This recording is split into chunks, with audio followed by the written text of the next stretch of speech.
ম্যানমাৰত থকা আলফা স্বাধীনৰ 4টা শিবিৰত ভয়ংকৰ আক্ৰমণ সংঘটিত হৈছে।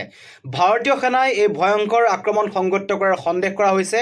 তছনছ হৈ পৰিছে সেই গুৰুত্বপূৰ্ণ আলফা স্বাধীনৰ শিবিৰকেইটা। আৰু এই ভয়ংকৰ আক্ৰমণত আলফা স্বাধীনৰ শীৰ্ষ নেতা নয়ন অসমৰ মৃত্যু হোৱাৰ খবৰ আহিছে। লগতে আন কেইবাজনো আলফা স্বাধীনৰ নেতাৰ মৃত্যু হোৱাৰ খবৰ আহিছে, কিন্তু কাৰো এতিয়ালৈকে নাম প্ৰকাশ কৰা হোৱা নাই। কেৱল আলফা স্বাধীনৰ শীৰ্ষ নেতা নয়ন অসম যে নিহত হৈছে সেই কথা সদৰি কৰা হৈছে। আৰু ড্ৰোনেৰে এই ভয়ংকৰ আক্ৰমণ চলোৱা হৈছিল আলফা স্বাধীনৰ ম্যানমাৰত থকা এই শিবিৰকেইটাত। আৰু ভাৰত ম্যানমাৰ সীমান্তত আছিল আলফা স্বাধীনৰ এই 4টাকৈ শিবিৰ। অত্যন্ত গুৰুত্বপূৰ্ণ বুলি জনা যায় আলফা স্বাধীনৰ এই শিবিৰকেইটা, য'ৰ পৰা উজনি অসমৰ লগতে অসমৰ বিভিন্ন প্ৰান্তত আলফাই সক্ৰিয় কাম কাজ চলাই গৈছিল।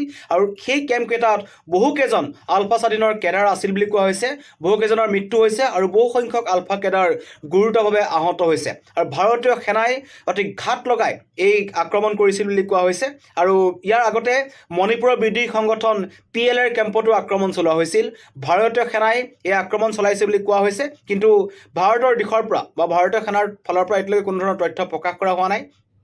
কিন্তু যিটো অঞ্চলত আক্ৰমণ চলিল সেই অঞ্চলটোত আলফা স্বাধীনৰ 10-12টামান শিবিৰ আছে। তাৰে 4টাত আক্ৰমণ কৰিছিল আৰু পুৱতি নিশা এই ভয়ংকৰ আক্ৰমণ হৈছে, ড্ৰোনেৰে আক্ৰমণ হৈছে আৰু প্ৰায় 150টা বোমা নিক্ষেপ কৰা হৈছিল ড্ৰোনৰ জৰিয়তে।